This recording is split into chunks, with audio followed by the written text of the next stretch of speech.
Assalamualaikum warahmatullahi wabarakatuh. Perkenalkan, nama saya Hasna Miftahul Janah dari Prodi Perbankan Syariah, Fakultas Ekonomi dan Bisnis Islam, UIN Raden Mas Said, Surakarta.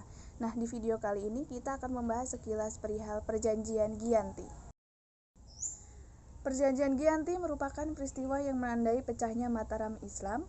Awal mula kisah perpecahan kerajaan di Jawa ini bermula dari pertikaian antar keluarga yang disebabkan politik adu domba FOC. Konflik saudara tersebut melibatkan Susuhunan Pakubuwana II, Pangeran Mangkubumi dan Raden Mas Said alias Pangeran Sambernyawa. Berdasarkan silsilahnya, Pakubuwana II, raja pendiri dari Kasunanan Surakarta, dan Pangeran Mangkubumi adalah kakak beradik, yang merupakan sama-sama putra dari Amangkurat IV. Sedangkan Raden Mas Said merupakan salah satu cucu Amangkurat IV, atau lebih tepatnya adalah keponakan dari Pakubuwana II dan Pangeran Mangkubumi. Raden Said sendiri memiliki haknya sebagai pewaris tahta Mataram yang diduduki oleh pamannya, yakni Pakubuwana II. Alasan utamanya adalah bahwa ayah Raden Mas Said, Pangeran Arya Mangkunegara, merupakan putra sulung dari Amangkurat IV. Oleh karena itu, Arya Mangkunegara lah yang seharusnya menjadi Raja Mataram meneruskan Amangkurat IV.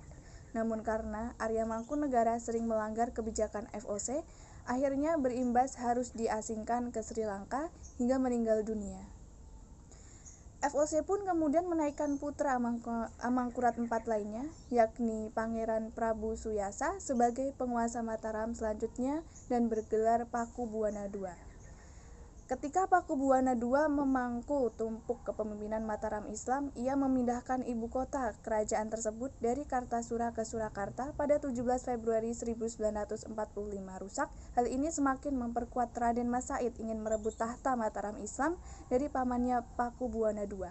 Karena memiliki tujuan yang sama, akhirnya Raden Mas Said bekerja sama dengan Pangeran Mangkubumi untuk merebut tahta Mataram Islam dari Pakubuwana II yang dibantu oleh FOC. Pada tanggal 20 Desember 1949, Pakubuwana II wafat. Kekosongan pemerintahan ini kemudian dimanfaatkan oleh Pangeran Mangkubumi untuk mengangkat dirinya sebagai Raja baru Mataram Islam. Mengetahui hal tersebut, maka FOC tidak mengakui Pangeran Mangkubumi sebagai penguasa dari Mataram Islam, karena sebelum Pakubuwana II wafat, ia memberikan kewenangan pengangkatan raja baru kepada FOC. Situasi memanas ketika FOC mengangkat putra Pakubuwana II dan Raden Mas Surjadi menjadi Raja Mataram Islam dengan gelar Pakubuwana III. Raden Mas Said dan Pangeran Mangkubumi kembali melancarkan serangan terhadap FOC dan Pakubuwana III. Untuk mengatasi serangan dari Raden Mas Said dan Pangeran Mangkubumi, FOC kemudian menyusun siasat adu domba kedua tokoh tersebut. FOC mengirimkan utusan khusus untuk menghasut Raden Mas Said agar berhati-hati terhadap Pangeran Mangkubumi yang bisa mengganggunya. Politik adu domba yang dilancarkan FOC membuahkan hasil. Pada tahun 52 terjadi perselisihan antara Pangeran Mangkubumi dan Raden Mas Said. Hal ini kemudian dimanfaatkan oleh FOC untuk berunding dengan Mangkubumi.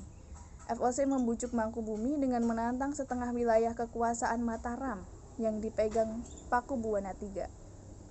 Pada tanggal 22 sampai 23 September 1754, FOC mengadakan perselisihan dengan mengundang Pakubuwana III dan Pangeran Mangkubumi untuk membahas pembagian wilayah kekuasaan Mataram yang akan digunakan kerjasama FOC dengan Kesultanan.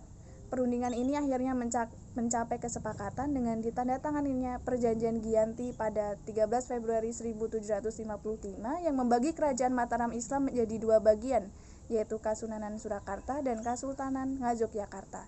Setelah Perjanjian Giyanti ditandatangani, maka Pangeran Mangkubumi pun mendapat setengah wilayah Mataram Islam yang kemudian memunculkan kerajaan baru bernama Kasultanan Ngayogyakarta Hadiningrat.